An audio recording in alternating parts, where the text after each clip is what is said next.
Les mangas, c'est pas le truc où il y a eu un retournement de veste phénoménal ces dernières années.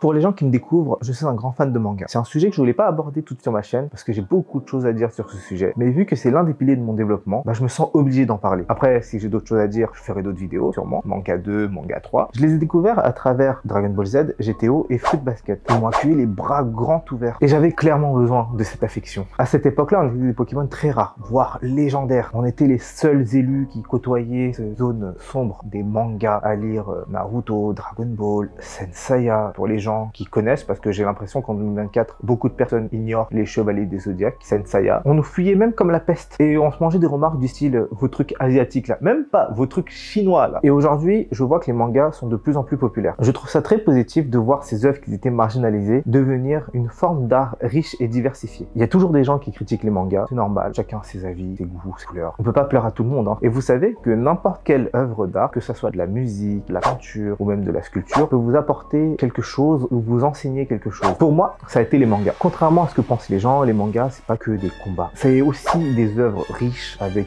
beaucoup de messages forts et beaucoup d'enseignements. Pour les gens qui doutent encore de la profondeur des mangas, laissez-moi juste vous proposer. Si vous aimez la romance, il y a Orange. Et c'est pas que de la romance, c'est une histoire basée sur un voyage temporel, avec de la psychologie humaine, et j'en passe. Allez lire. Si vous aimez l'horreur cosmique, il y a Parasite. Regardez juste la couverture. Voilà. Et ça parle pas que d'horreur cosmique. Il y a plein d'autres sujets importants. Allez lire aussi. Et si vous aimez des combats psychologiques sur la notion de la justice, il y a Death Note. En vrai, il y a vraiment tout type d'histoire, tout type de genre. Chacun trouve chaussure à son pied. Mis à part cette diversité, je vous demande juste d'imaginer un petit garçon souvent seul, dans sa bulle, dans la lune. Et là, il commence à lire des mangas. Chaque œuvre qu'il découvre l'enseigne de différentes valeurs. Par exemple, dans Naruto, même un raté peut devenir un génie avec de l'entraînement et de la persévérance. Bon, même si c'est pas le cas dans Naruto Shippuden avec cette histoire de destin. En vrai, ça c'est un sujet que j'aborderai dans une autre vidéo. Abonnez-vous. Plus il lit, moins il se sent seul. Ces personnages fictifs deviennent pour lui des mentors, des amis. Il enseigne la persévérance et l'importance de poursuivre ses rêves. Ce petit, c'est moi. Ça m'a forgé. J'ai adopté l'esprit shonen. C'est-à-dire ne jamais abandonner, peu importe la situation et les adversités que je peux avoir. En vrai, cette philosophie d'avoir l'esprit shonen, je l'ai eu très tôt dans ma vie. Et c'est ce qui m'a poussé à avoir une vie hors du commun, à avoir toujours des objectifs de plus en plus grands. C'est l'une des raisons pour laquelle j'ai repris les vidéos. Parce que j'ai pas envie d'être dans ma zone de confort. Et c'est aussi grâce à cet état d'esprit que même à une période sombre et difficile de ma vie, j'ai pu me ressaisir. En fait, je suis la preuve vivante que les mangas ne sont pas